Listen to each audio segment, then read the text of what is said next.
नमस्कार, welcome back to my channel आज का एस्ट्रोएड। आप सबों का हमारे इस चैनल में एक बार फिर से बहुत बहुत स्वागत है। देखिए, हमारे शास्त्रों में, ज्योतिष शास्त्र में 3 ग्रह बहुत मारक माने गए हैं। वस्तुतः 4 ग्रह होते हैं, शनि, मंगल, राहु और केतु। ये बहुत मारक होते हैं और इनके लिए किसी को भी अपने घुटनों पर ला देना बहुत आसान होता है। राहु शनि के समतुल्य माना गया है और केतु मंगल की तरह से, लेकिन केतु जो है वो विरक्ति का ग्रह है। हम आपसे आज बात करेंगे राहु और केतु के प्रभावों के बारे में। राहु के लिए एक अलग से हम आपको पूरी विस्तार से जानकारी देंगे। आज आपको मुख्य हम आपको बताना चाह रहे हैं कि इनके लाभ और हानि ये कहाँ आते हैं, तो क्या करते हैं। ये एक बहुत बड़ी चीज़ है। अगर आप ये जान जाएंगे और वीडियो के अंत तक बने रहिए, आपको लास्ट में एक छोटा सा उपाय बताएंगे जो आपको सारी परेशानियों से निकाल सकता है। तो शुरू करते हैं। देखिए, राहु और केतु ये दोनों छाया ग्रह हैं और दोनों एक दूसरे के पूरक भी हैं। जबकि शनि अपने आप में स्वयं बहुत बलशाली है, लेकिन राहु शनि के समतुल्य ही है। लेकिन राहु जो है अचानक लाभ देता है, वो आकस्मिकता का मालिक है। तो हमको ऐसा क्या करना चाहिए कि राहु का एक अच्छा फल मिले, या कहाँ हम उससे बच सकते हैं। तो ये चीज़ें जो हैं आपको जानकारी के साथ में मैं आज बताता हूँ। देखिए, राहु के लिए कहते हैं ऐसा कोई सगा नहीं जिसको हमने ठगा नहीं।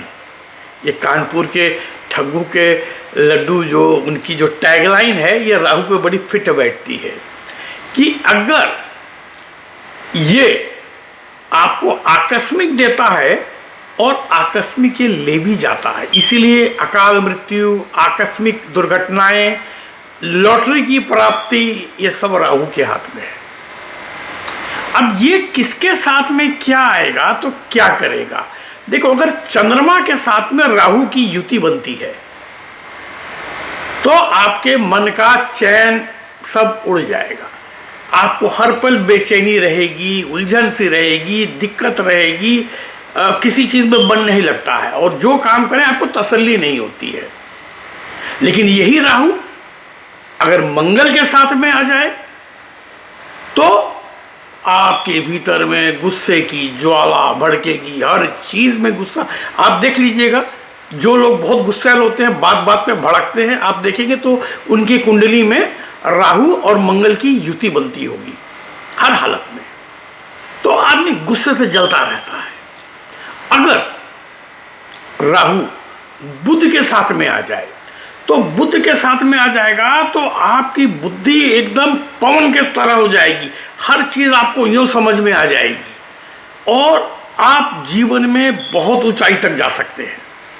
क्योंकि आकस्मिक चीज़ें अचानक आप, अरे यार ये मुझे पहले क्यों समझ में नहीं आया, ये मैंने पहले क्यों नहीं किया, ये करके आप बहुत आगे आ जाएंगे। उसके बाद में अगर आप उसको संभाल नहीं पाए, उसके तेज को नहीं संभाल पाए, तो आपकी बुद्धि भ्रष्ट करने में भी ये सबसे आगे रहता है। आपने देखा होगा, जो लोग भारतवर्ष में खास तौर पे अफ्रीकन देशों में जो रिश्वतखोरी में बहुत ज़्यादा होते हैं, जिनके पास नंबर 2 की कमाई आती है, वो राहु ही उसका कारण है। लेकिन जब वो पकड़े जाते हैं तो राहु ही उनको जो है फंसाता है। वो आकस्मिक आपको लाभ भी दिलाएगा और आकस्मिक रूप से आपको वो फंसाएगा भी। तो इसलिए आपको ये देखना चाहिए। दूसरी बात, आप ये देखेंगे कि सूर्य के साथ में, तो सूर्य के साथ में जब राहु आता है तो क्या होता है, तो सूर्य के साथ में राहु के आते ही आपकी ये ग्रहण की संरचना होती है। ग्रहण कैसे लगता है, हमारे शास्त्रों के हिसाब से जब सूर्य को राहु ग्रसता है तो ग्रहण पड़ता है। तो अगर सूर्य के साथ में आ गया तो आपके मान सम्मान प्रतिष्ठा को निश्चित रूप से बट्टा लगेगा। और राहु मद्यपान का कारक भी है, तो आप देखेंगे ये आपको व्यसन की ओर, तंबाकू, शराब, ड्रग्स, इसकी ओर ढकेलता है। और इसमें ही, और सूर्य के साथ में हो तो सामाजिक प्रतिष्ठा और पारिवारिक संपन्नता का नाश करता है। लेकिन जब राहु शुक्र के साथ में आ जाता है तो व्यक्ति भोगी हो जाता है। देखिए, शुक्र विलासिता का मालिक है। सब धन, भोग, विलास, ऐश्वर्य, लग्जरी जितनी भी है वो उसका मालिक है। तो आदमी थोड़ा सा आराम प्रिय हो जाता है। दूसरी, राहु जो है वो एम्बिग्विटी का भी मालिक है, गुप्त रखने का। वो हर चीज आपको बताएगा नहीं। तो ऐसा जिसके साथ में शुक्र और राहु की युति होगी तो आप देखेंगे ऐसा व्यक्ति एक तो स्वार्थी भी होगा और चीजों को बताएगा नहीं, गुप्त रखेगा। वो क्या करने वाला है वो किसी को पता नहीं लगता है। लेकिन जब यही राहु बृहस्पति के साथ में आता है तो वो गुरु राहु चांडाल योग बनाता है। जब चांडाल योग बनाता है तो उसके क्या क्या और किस घर में असर होते हैं या प्रभाव पड़ते हैं वो मैं आपको आगे बताऊंगा। अब आपको एक चीज बताता हूं कि अगर गुरु जो है राहु के साथ में आ जाए, बृहस्पति, अब ये देव वो है ना, ये तो देव ग्रह है जुपिटर, तो ये इसके साथ में आता है तो जो योग बनता है उसको हम गुरु राहु चांडाल योग कहते हैं। तो चांडाल योग के दो प्रकार होते हैं, मैं आपको आगे बताऊंगा। जब गुरु शनि के साथ में आता है तो भी एक प्रकार का चांडाल योग बनता है, लेकिन ये जो चांडाल योग है वो राहु और गुरु की युति की वजह से बनता है। और इसके अलावा जब शनि अगर राहु के साथ में आए तो वो पिचास योग बनाता है। आपने देखा वो निठारी का कांड हुआ, ये क्या है? ये पैशाचिक कृत्य है ना। बहुत से लोगों को आपने देखा पाकिस्तान में, यहाँ पे कब्र में से स्त्री को की लाश को निकाल के उसके साथ लोगों ने संपर्क बनाया। बहुत से लोग छोटे बच्चों को वो करते हैं, एक्सप्लॉइट करते हैं, या जो पीडोफिल्स होते हैं। तो ये क्या है? ये पैशाचिक कृत्य है। ये राहु जब शनि के साथ में होता है तो इस प्रकार का ये पैशाचिक कृत्य बनता है। तो इस वजह से ये जो चीजें हैं तो आपको इनसे बचना चाहिए और समझना चाहिए कि अगर कुंडली में ये है तो हम क्या क्या उपाय उसको शांत करने के लिए, उसको काबू में रखने के लिए हम कर सकते हैं। अब देखिए, आपको हम बताते हैं राहु और गुरु अगर इसकी युति होती है, जो चांडाल योग बनता है, तो इसका किस घर में बनने से इसका क्या प्रभाव होता है। क्योंकि चांडाल योग कुंडली के योगों में से एक अत्यंत महत्वपूर्ण योग है। जब गुरु और राहु, ये अपने आप में बड़ी विचित्र स्थिति होती है, क्योंकि गुरु ज्ञान का मालिक है, राहु गुप्त विद्या का मालिक है। तो इसलिए जिनकी ऐसी युति होती है तो ज्ञान के मामले में उनको कोई पिछाड़ भी नहीं सकता, याद रखिएगा।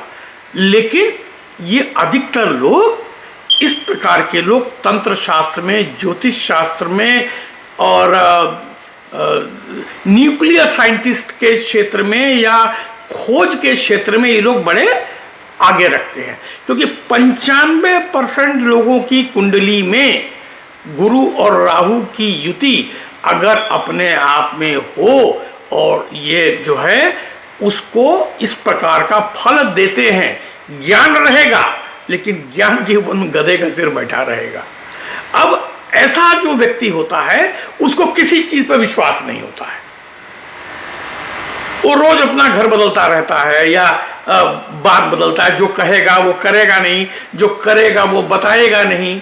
आपको याद होगा कि कर्नल गद्दाफी, लीबिया का जो प्रेसिडेंट था, वो कभी एक जगह पर 2 रात नहीं सोता था, रोज जगह बदलता था। और ऐसा 43 साल तक उसने किया। हिटलर भी रोज अपनी जगह बदलता था। तो ये लोग एक प्रखर एग्जाम्पल है, उदाहरण है इस प्रकार के योग के। क्योंकि इस प्रकार के व्यक्ति जब तक ये खुद किसी चीज को अपनी आंखों से न देख लें, खुद आजमा नहीं लें, ये मानेंगे ही नहीं। दूसरी बात ये, ऐसे लोग बड़े विश्लेषक भी होते हैं। आजकल दुनिया में एक टर्म प्रचलित है, रैशनलिस्ट। हम तो ये भगवान को नहीं मानते, गणेश जी दूध कैसे पीते हैं। अरे भाई, ये आस्था का है और हर चीज का विज्ञान में जवाब नहीं है। जहां विज्ञान समाप्त होता है वहां ये शुरू होता है। और ये जो सो कॉल्ड रैशनलिस्ट है, ये अपने आप को ऐसा दिखाता है कि इनसे बड़ा विद्वान कोई है ही नहीं, न भूतो न भविष्यति। जबकि ऐसा है नहीं। जहां आपका ज्ञान समाप्त होता है वहां ये दैवी ज्ञान शुरू होता है। अगर इस युति में गुरु अगर बलि है और बलि होने के साथ में अगर वो लग्न में बैठा है तो आपको निश्चित रूप से ज्ञानी बनाएगा, तर्कवान बनाएगा। आपको कोई तर्क में नहीं हरा सकता है। लेकिन अगर राहु बलि हुआ तो इस प्रकार का आदमी कुतर्क देता है, जिसका एक बहुत बड़ा उदाहरण, माफ कीजिएगा मैं राजनीतिक उदाहरण दे रहा हूं, मेरी कोई मंशा नहीं है और मैं राजनीति में हूं भी नहीं, लेकिन जो मैं देखता हूं इसका एक प्रचंड उदाहरण ममता बनर्जी और अरविंद केजरीवाल है। ये जो कहेंगे वो करेंगे नहीं, जो करेंगे वो कभी नहीं कहेंगे। किसी के खिलाफ कुछ भी उठा दिया, कोई भी झूठा कागज हाथ में लहरा दिया कि देखो ये है, उसके बाद में जाके अदालत में माफी मांग लेना। क्योंकि इनके उसमें ये बलि तो है, गुरु बलि तो है, इसलिए आज वो दोनों ही चीफ मिनिस्टर की कुर्सी पर बैठे हैं। लेकिन क्रूर हैं, स्वार्थी हैं। ये दोनों एक बहुत ही अद्भुत उदाहरण है राहु के बलि होने का। और ये लोग दुनिया से इनकी अपनी थ्योरी ही अलग ही चलती है। और इनके पीछे जो होते हैं ना लोग, वो सिर्फ चाटुकार होते हैं, सेंसिबल आदमी कोई नहीं होता। तो इसके बारे में आपको बाद में बताएंगे कि कौन लोग चाटुकार बनते हैं और व्यक्ति चाटुकारिता में क्यों जाता है, वो किस ग्रह के उसमें जाता है, ये आपको हम किसी अगले एपिसोड में बताएंगे। तो इसलिए अगर गुरु इस युति में अच्छे भावों से युक्त होगा तो आपको ये बहुत अच्छे फल देगा। और अगर राहु बलवान हुआ और गुरु कमजोर हुआ तो आपको इसके बुरे फल ही मिलेंगे। तो इस हिसाब से आप देखिए। अब आते हैं हम केतु पर। केतु जो है ये कुजवत, माने कुज माने मंगल, ये मंगल की तरह प्रभाव देता है। और जिस ये विरक्ति का मालिक है, जितने भी आपको स्वामी सन्यासी बाबा मिलते हैं उनमें केतु बहुत प्रोमिनेंट होते हैं। तो जब केतु प्रोमिनेंट होते हैं तो वो आपके भीतर में विरक्ति का भाव देंगे। तो आदमी को किसी चीज से लगाव नहीं होगा, तो माने डिटैचमेंट जो होता है ना वो हो जाता है। अगर केतु चौथे घर में है कुंडली के, तो चौथा घर क्या होता है? चौथा घर होता है सुख का घर, कंफर्ट्स, हाउस ऑफ कंफर्ट्स। और वो घर माँ के लिए भी है। तो ऐसा व्यक्ति होता है तो उसको माता का सुख नहीं होता और माता को ऐसे पुत्र का सुख नहीं होता, वो छोड़ देते हैं। जैसे योगी आदित्यनाथ, कुंडली की ओर बहुत अच्छे हैं लेकिन संन्यास ले लिया इन्होंने, विरक्ति कारक है। आज इतने बड़ी पोस्ट पर होकर के भी आज अपने परिवार को 1 रुपए का फायदा नहीं देते हैं। और जबकि इनकी जगह पर इनके पूर्ववर्तियों को देख लीजिए, उनके घर के कुत्ते बिल्ली तक के नाम पे मैंशंस बन गए हैं, जमीनें हो गई हैं। तो ये केतु विरक्ति का भाव देता है।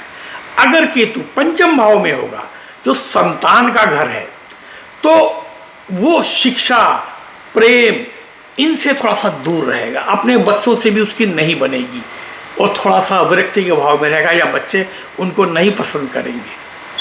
वो बीवी बच्चों से खास तौर पे अलग रहेगा। अगर ये 7वें घर में है केतु, तो 7वें घर का केतु जो विवाह का घर होता है, तो वो शादी से दूर रहेगा, वैवाहिक जीवन उसका ठीक नहीं होगा, आपसी संबंध पति पत्नी के अगर साथ होंगे तो नहीं होगा, नहीं तो विवाह विच्छेद में निश्चित रूप से बदल जाएगा। और जीवन भर अगर वैवाहिक संबंध में है तो एक प्रकार की विरक्ति सी रहेगी। अगर ये 10वें घर में केतु है तो 10वां घर जो है कर्म का घर है, आपके नौकरी का, आपके व्यापार का, इसका घर है। तो वहाँ अगर होगा तो आप कभी भी व्यापार से आपको तसल्ली नहीं मिलेगी। आप एक व्यापार छोड़ेंगे, दूसरे पे जाएंगे, तीसरे में जाएंगे, चौथे में जाएंगे। इसी प्रकार से 6वें घर में अगर केतु है तो वहाँ से नौकरी और शत्रु ये दोनों होते हैं। तो व्यक्ति के शत्रु बढ़ते हैं और नौकरी के लिए उसको दिल में कोई इच्छा नहीं होगी, जैसे तैसे नौकरी करता रहेगा, घसीटता रहेगा, नहीं करेगा। और अगर 8वें घर में केतु है तो ये आयु का घर है, ये इसको बोलते हैं हाउस ऑफ डेथ। तो यहां पर क्या होगा कि ऐसा व्यक्ति बिल्कुल निडर हो जाएगा, कोई गुंडा बदमाश, कोई इसको किसी चीज का डर नहीं होता। इवन कुछ और कंडीशन में, कुछ और योग के साथ में उसको तो पाप पुण्य का भी भय नहीं रहता। अधिकतर स्वामी सन्यासी ऐसे ही होते हैं जिनके अष्टम में केतु होता है। वो विरक्ति को, उनको मौत से डर नहीं लगता। जो पुलिस में या जो आप जो जाबाज अफसर देखते हैं चढ़ जाते हैं, अब्दुल हमीद जैसे लोग 4 टैंक बर्बाद कर दिया सामने लड़ करके, और बड़े सारे लोग हैं, तो इनके में अष्टम भाव में केतु होता है। अगर यही केतु 11वें घर में है तो 11वां घर जो है वो आय का घर है। तो ऐसे व्यक्ति आमदनी के पीछे नहीं भागते हैं, उनको कोई परवाह नहीं होता है, वो फक्कड़ जीवन जीते हैं। तो आप देखेंगे कि बहुत से जो दीनहीन कष्टकारक जिंदगी जीते हैं तो उनके 11वें घर में केतु होता है, क्योंकि इनको एक तरह का वैराग्य हो जाता है, एक तरह की विरक्ति हो जाती है। वो नौकरी के लिए, बिजनेस के लिए जो काम करना चाहिए वो करते ही नहीं है। तो जब काम नहीं करोगे तो कहाँ से होगा? कहते हैं ना भाई, सकल पदार्थ या जग माही, कर्म ही नर पावत नहीं। तो कर्म नहीं करोगे तो कहाँ से मिलेगा आपको? अब इसके बाद में आता है 12वां घर। 12वां घर जो है वो आपको खर्चे का भी घर है, रोग का भी घर है, और जो भोग होता है उससे उत्पन्न जो विरक्ति होती है आपको असंतुष्टि देगा, आपको कभी अच्छा नहीं लगेगा। तो ये हैं इसके भाव। तो इसके लिए जो उपाय आपको करना है वो करना ये है कि आप अपनी कुंडली में अपने हिसाब से देख लीजिए। अगर आप इससे पीड़ित हैं तो 5 कोयले के टुकड़े छोटे छोटे लीजिए शुक्रवार को, उसमें शहद की 2 ड्रॉप डालिए, हर एक के ऊपर में 1 रुपए का या कोई भी एक सिक्का रखिए, अपने माथे से लगाइए और कहीं भी पानी में प्रवाहित कर दीजिए।